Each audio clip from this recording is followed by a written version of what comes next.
Hi, welcome back to the second segment of Cambridge Inside Out. I'm Judy Nathans. And I'm still Robert Winters. Right. So we're still here. We're still here, and I guess before the break, we were just talking about some of the things that are happening. Yes.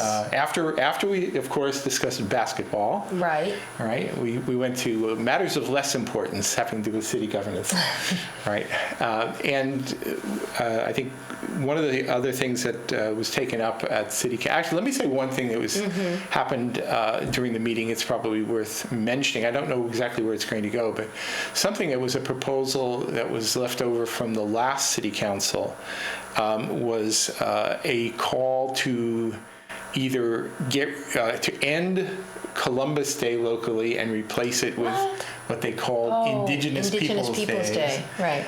And then that sort of has been held up because some people had some real serious reservations about this. Especially Italian Americans for me. So it's just been sitting there as unfinished business for a long time. So the city council, I believe, unanimously voted to send it to kind of a joint, I believe it's a joint meeting of it's either civic unity and neighborhood long-term planning or in public celebrations. Really? All right. Let me be real honest about the way it works with city council committees, because it'll actually have something to do with another matter I'd like to speak about, which is that it's oftentimes, even though city council committees have names that are descriptive of what they're supposed to do, oftentimes city council committees are really sort of the workspace for their chairs.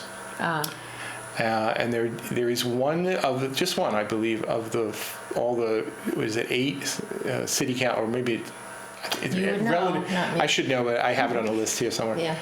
But there's only one that's controlled by, and that is to say, has 3 out of 5 members are of one side of the political coin, namely Nadine Mazin, Jan Devereaux, and Dennis Carlone, is the Neighborhood Long-Term Planning and Public Celebrations and Arts, et cetera, committee. So I've kind of, the moment that the city council committees were appointed, I said, okay, anything that one of them really wants to make hay with they're going to try and move it to have it be referred to that committee. Because it covers so many things? Neighborhood planning? It doesn't even matter what's in the title. It's because it has 3 out of the 5 members are I see. So they would have more clout. So they would be able to either hold things in or move them out of committee and have some control over the agenda. But it still has to relate to the title, doesn't it? You'd think it would, but honestly, it doesn't. So what got referred there? Well, this was the one about having to do with the Columbus Day one. Well, so that's public celebrations. Yeah. It's totally appropriate. Okay. But the thing is that, so I don't know what's going to come out of it, but one idea was floated is that there seems to be some desire to have 2 separate holidays, or maybe a dual holiday. Fine, knock yourself out, boys and girls. I mean, that's been around for years and years. I have something from 20 years ago talking about changing that. And, people, I think it's education is the key. The point I've made... You can't change everything. Right. But my point about it is that the rest of the world is going to continue to call it Columbus Day. And so if City of Cambridge wants to call it... In the federal government. Yeah, so if somebody wants to call it something else, knock yourself out. Yeah. But everybody else is going to think of it as Columbus Day. So, even... I think you spend your time on other things. Yeah, well, City Council has a bit of a history of doing both substantial things and symbolic things. And I'm going to put that very much in the category of symbolic things. Okay. So there is a little bit of controversy associated with it, so I thought I'd at least point that out. Another matter of some potential controversy was, and this was one was, I think Councillor Kelly exercised his charter right to delay discussion of this to another day. There was a proposal by some councillors, actually the same 3 that I just mentioned, to require some form of regulation for municipal lobbying. Now, when I saw that, my first thought was, what do they even mean by that? The thing is this is not like it's the United States Congress who are going to pass some omnibus spending bill where you have to sneak in funding for a pharmaceutical industry or anything like that. This is a, sorry to say it, folks, but this is a, quote, weak council, unquote. Yes, they do pass the budget, but it's the budget that is submitted by the city manager. They can push for certain things, but in terms of real spending, which is really what most lobbying is about, the city council doesn't have much of any authority other than to just pass the budget, bottom line. So what would this do? That's where I found it a bit confusing. My first thought was, well, when there were certain zoning changes that were proposed, like I'm looking across the street right here at the site of where the Mass and Main proposal will be, and there were people who were paid by the property owners to advocate on behalf of their interests. I guess you could call them municipal lobbying. What about the Sierra Club? Well, that's exactly what I was mentioning last night. I mean, they lobbied really well. Absolutely. So, ordinance. So when they were passing ordinance on the plastic bag ordinance or polystyrene. Well, the polystyrene is really the one that's. Yeah, but so there are people from outside organizations come to the city council and essentially lobby in favor of these. So. As if I read this correctly, it would have required Phil Segal or his successor with the Sierra Club to be a registered lobbyist before he could talk to city councilors. They probably are. I doubt it. I don't know. The Sierra Club they don't have a lobbying arm? Well, I mean, Phil Segal, when he was with the Sierra Club, he certainly was lobbying. He was, he was promoting legislation. Oh, I see. So so they want them to be registered as lobbyists, whoever comes before and any money, they have to declare it, whatever. Well, it hurt both sides, actually. Yeah, I was a little confused by it. I looked at that and I said, so is it true then that whenever the Chamber of Commerce wants to express a point of view, that the person who's hired by the Chamber of Commerce for government relations will have to be a declared lobbyist? What about if one of the government representatives of the local universities come up here to speak on behalf of the university? You know what? I think it should be the reverse. It should be, if they are a registered lobbyist, they should acknowledge that. If not, it doesn't matter. Right. That's, to me, that I could see, but that's not what they're asking. They're saying anybody that comes before them should be a registered lobbyist. Right. I think that this is a little crazy. This is plain politics. I remember 2 years ago, everything was peace and love and understanding until a point in, I think it was could have been March, maybe a little later, when there was some proposals coming in to go for the master plan, and there were two competing orders. Right. About that, that's really where the division within the city council. Right, you had a lot of real estate interests and people coming. Yeah. So things started to split on that, and people on the council started to not get along.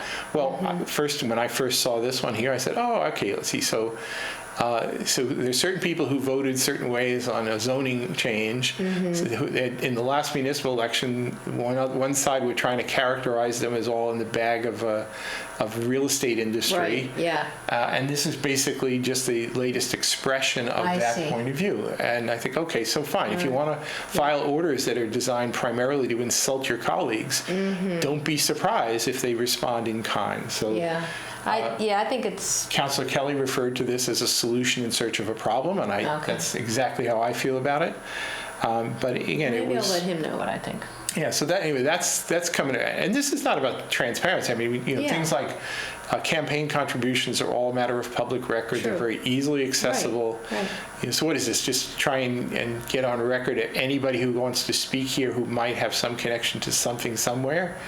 Because, that hurts both sides. I don't think it's obvious what a group wants. I mean, I just think it was a ridiculous thing. So it was made subject to the charter right, and so that will come up at the next meeting. And come to think of it, I don't remember. I think if I can't remember whether next week is a meeting or if it's a roundtable with the school committee. And I'm not going to bother to look right now, but anyway, at the next meeting that'll come up. So I thought that was a pretty controversial thing to submit. Yeah. Kind of a shot across the bow. Yeah. One side trying to challenge the other. Yeah. Another matter of some great discussion last night And also, I think potentially very, very controversial, was there is a City Council Order number 7 that called upon the City Council to begin the process or look into and research the possibility of having an appointed non-citizen representative on the council. Non-citizen but legal? Would not be an actual city council. You'd have to change the charter for that. They basically call upon having non-citizens vote in some manner that is unspecified. But I understand. A non-citizen can be legal or illegal. Yes? Oh yeah, either way. All right, so it doesn't matter. So basically, Right. it's the non-citizen Right. part. But I think the suggestion here was that people who are not citizens somehow don't have any voice Yeah. in city government. And the point I made, and certainly wrote up on Civic Journal, was that, I've been watching city council going on now for longer than anyone else in this city, I think. Probably, Certainly it would be a stiff competition for the title, perhaps. Yeah. But I never, in my entire time of watching city council, have ever seen or heard of any city councilor turning away a resident of the city who wants to petition for something, who wants to submit an idea that might find its way as a city council order calling for some policy. It is true that to become a city council, you have to be a citizen. To become a city, but that's not what this is about, is it? And a registered voter in this city. And to vote for city councilors, you must be a registered voter in this city, and hence a United States citizen. All right. I just saw what this is, an appointment. Oh, it's not just letting them speak, but having a wow. But the suggestion is that the appointment would be based upon such a person somehow being chosen by the non-residents of the city.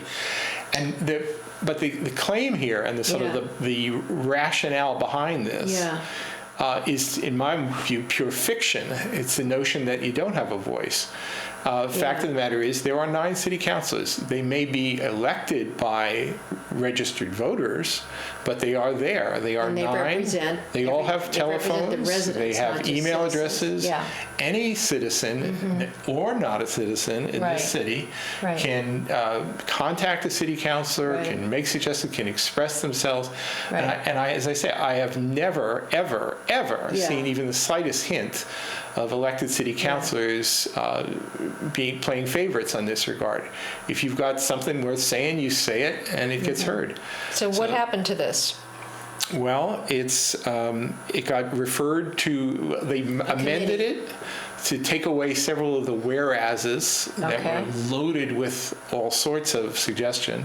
All right. And pretty much send it to Mazen's committee and the neighborhood and long-term planning, public facilities, art, and the civic unit committee. Oh, but that's a joint hearing. Right, to discuss how to best address the needs for non-citizens. Well, Mayor Simmons is on board there now. Right, but as such, just to address any needs or problems or whatever, that's all well and good. I don't think anybody disagrees with that. And so it was voted unanimously once you kind of broadened the scope to basically just talk about addressing the needs of non-citizens in the city. But it's still, so it's referred to the joint committee. Right. One of the things that I had objected to was that it was written into the order that this would be referred to the to the Neighborhood and Long-Term Planning and Civic Unity Committee for a change that would actually be a fundamental change in the way government operations. So it should be, And,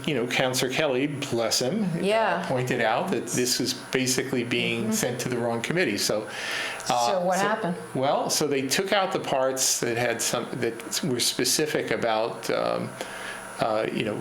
making this an elected position, where basically they said that this representative would have the authority to speak on all matters at a city council meeting, which, by the way, any member of the public can do during the public comment period. Right, but the presumption would be that person would actually have a seat. Would actually have a seat and would be able to, during the meeting, presumably just, speak the great. And who elects that person? Well, there's a really interesting question. Because it sounds, it's appointed, not elected.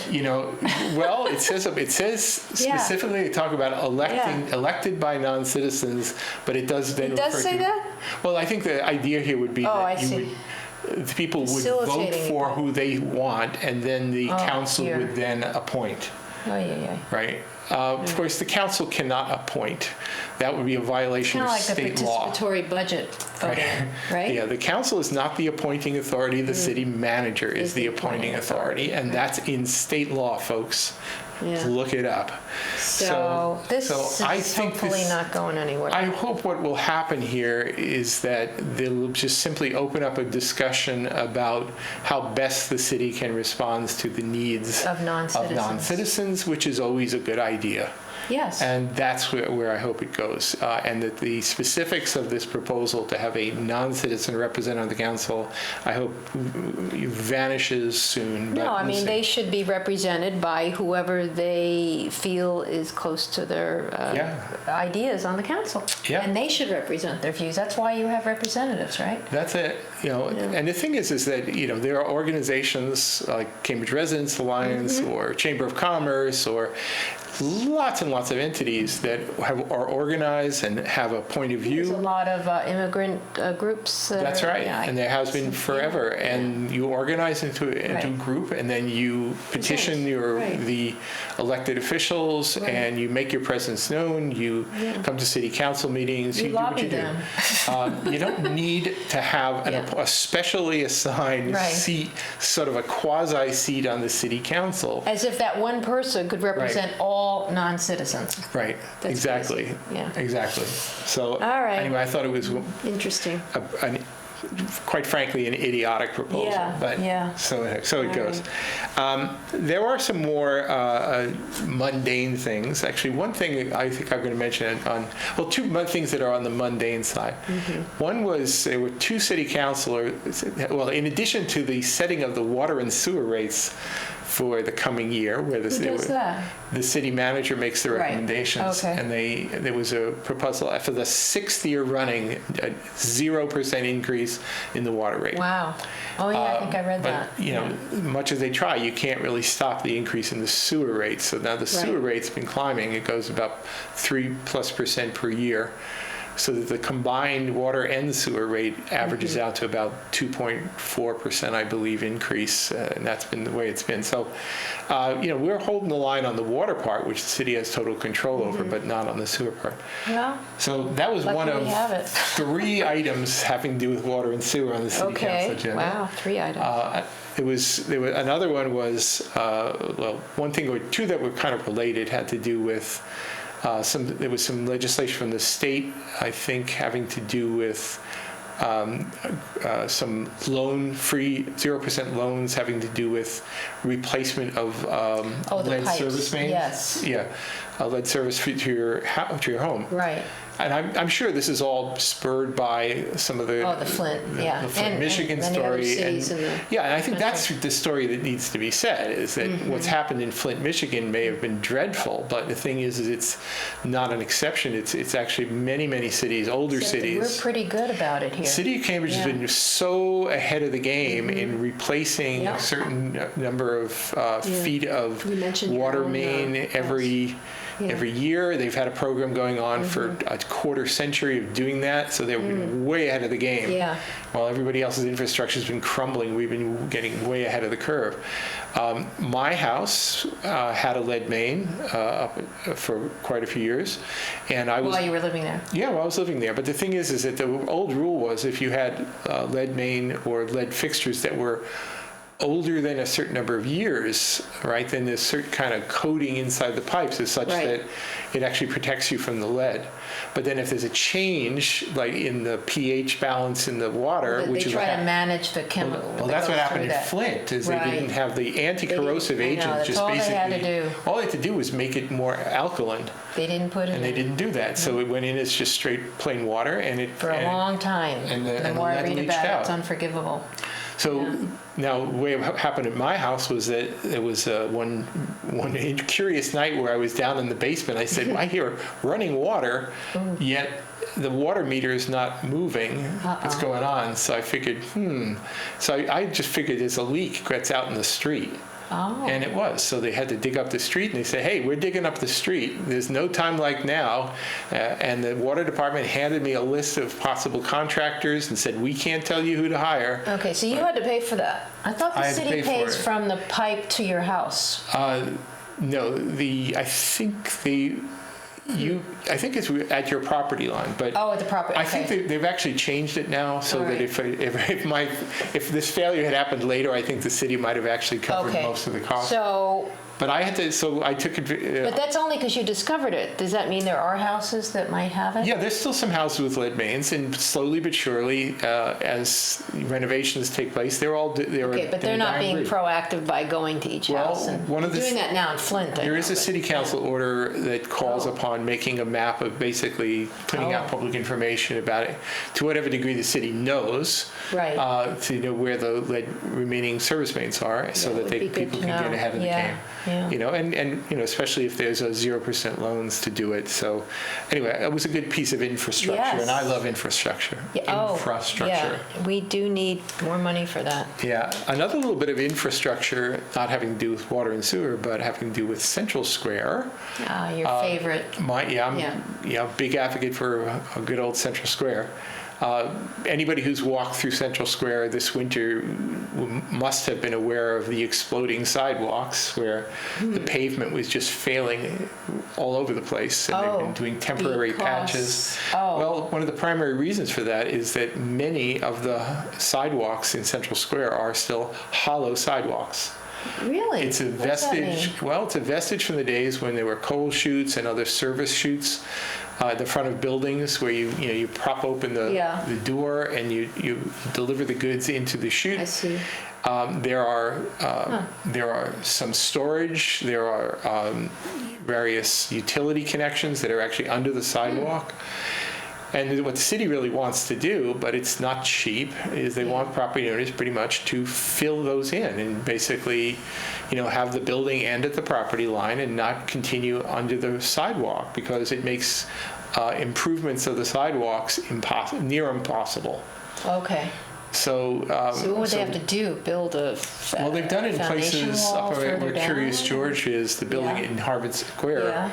They had a big excavation there where they basically, build a wall up and then fill it, solidify it, and then they can do whatever they need to do. It's also a good opportunity to do other utility work. So they have a water main break somewhere up there, somewhere. The way I look at it is every time there's a crisis, it's an opportunity to do something. So whether it was my water main failing and then using that as an opportunity to bring in a copper service, that's when you do it. Right. But it's not cheap, and as Patrick Barrett mentioned at the city council meeting, it says very explicitly in the 1987 plans about Central Square that this is something that should be a priority for the city to cure. And 25 years pass, and still we're arguing, whether we're actually going to get these jobs done. I know the dates. Yeah. So anyway, so there's a lot of money, though. there was a city council order calling on there being some attention to dealing with they call them the vaults. You hear words like vault, I did hear that hollow word. sidewalk, and the other word is the Public Works always refers to them as areaways. Areaways, wow. These are terms of art. I think you probably never will hear these anyplace else. I always get nervous right alongside where Life Alive is. I remember when I first moved here, there used to be a sign on the sidewalk that was embedded in the sidewalk. You can still see the metal pins from it that are still there. It used to say, there's an upright sign with a little round top that said hollow sidewalk. My goodness. So there's a hollow sidewalk there.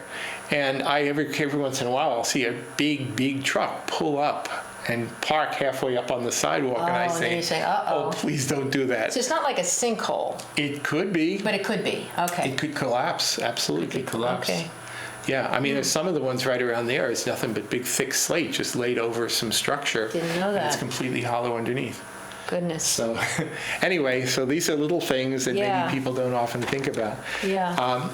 Just in the last few minutes, I just mentioned a couple other quick things. One of the great things, one of the many great things the city does for its residents is a program that actually was begun and really at the request of Councilor Reeves when he was on the councilor, something called Cambridge Works and something for basically job training for people who are what we say is difficult to employ.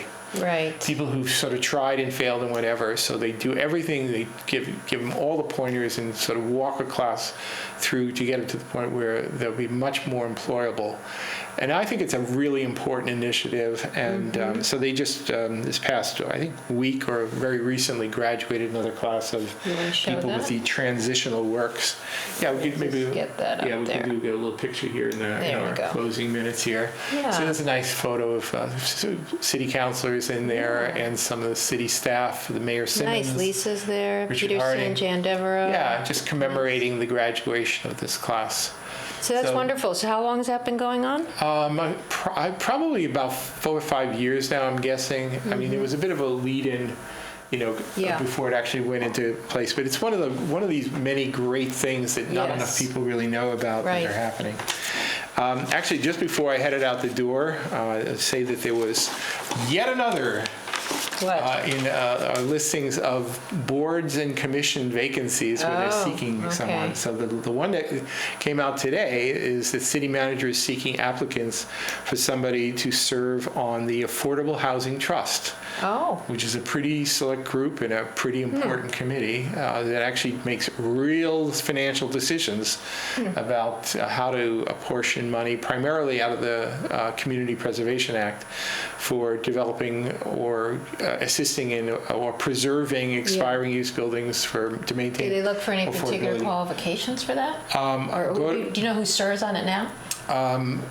I do, but can't remember all. Yeah. But the thing is, they may be looking for somebody with specific talents this time around. I'll just say go to ourwinters.com, which is Cambridge City Journal, and the ad is up there. They're also still looking for. Or they can go to the city website and they can go to the city website. I have links to all of them. Okay. They're still looking for people with the Conservation Commission, Human Rights Commission. See that? And I think one other. So anyway, if you want to serve on a city board commission, I will strongly recommend that you consider it. It's a great thing to do. Anyway, we're pretty much out of time here, so we're going to go back and I'm going to go by the planning board. They're going to talk about their new rules. Going to do another meeting? Oh my gosh. And then we're going to go watch primary results. I'm going to watch some primary results. I'm going to watch, let's see. So until next week, this has been Cambridge Inside Out.